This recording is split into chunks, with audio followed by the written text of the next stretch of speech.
Good morning, everyone. Today we are going to discuss about how to measure intracranial pressure in ICU settings in non-invasive way. So we know that for non-invasive way to measure the intracranial pressure, we have to do two things. One is transcranial Doppler, other one is the optic nerve sheath diameter measurement. As you can do it at the bedside and it could be repeatable, and as it is non-invasive, so we can do that very frequently in ICU settings with low cost. So that's why our aim is to explore the transcranial Doppler today on the first part, and tomorrow we'll discuss about the optic nerve sheath diameter measurement. Okay, that's called ONSD. So first we'll go for the transcranial Doppler. For transcranial Doppler measurement, first we have to know, so we have a patient where identity is covered. So basically we have a patient that we have to do the transcranial Doppler. For transcranial Doppler, we have a machine that's called ultrasound machine, point of care ultrasound machine, Venugo. So basically with this machine, we are going to measure the transcranial Doppler. What are the things to do? The patient should be supine and head end should be 30 degree elevated. So this is a patient showing with persistent defect status.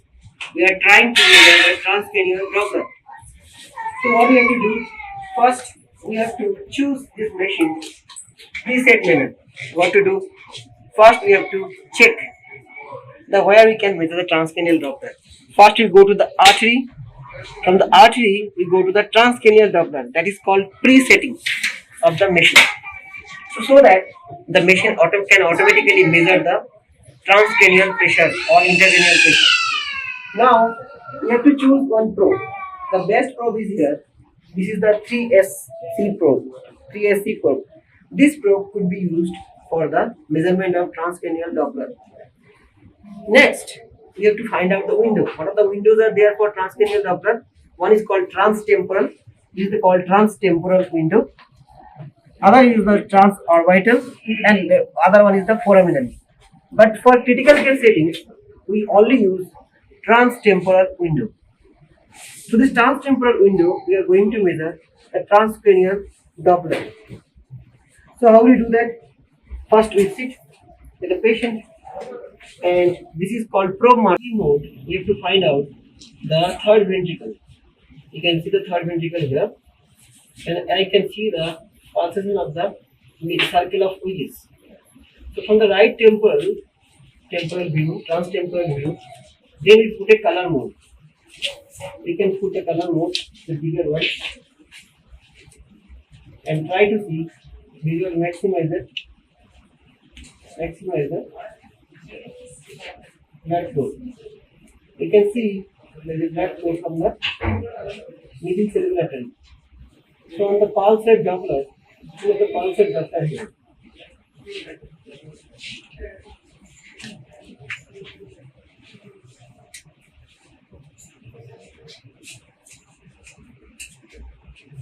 And before the pulses,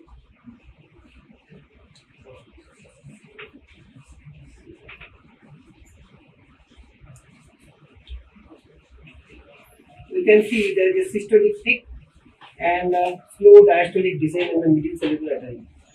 So we just store this image, please, and we measure the transcranial Doppler. So for measurement, go to the measurement, and the middle cerebral artery, you just measure the flow. So basically, from this view, we can understand middle cerebral artery blood flow is 114.331 centimeter per second, and also you can understand there is a blood flow of 1.25, especially 1.25. So from this only curve, you can understand there is no raised intracranial pressure.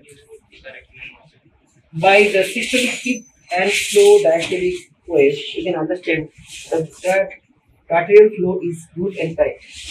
So this is one of the ways which can be repeated with the ultrasound machine in non-invasive way to measure the intracranial pressure by transcranial Doppler. It's a non-invasive. What is the importance of this? It's a non-invasive method. Number one. Second, it could be repeated multiple times in hospital settings. Thank you very much.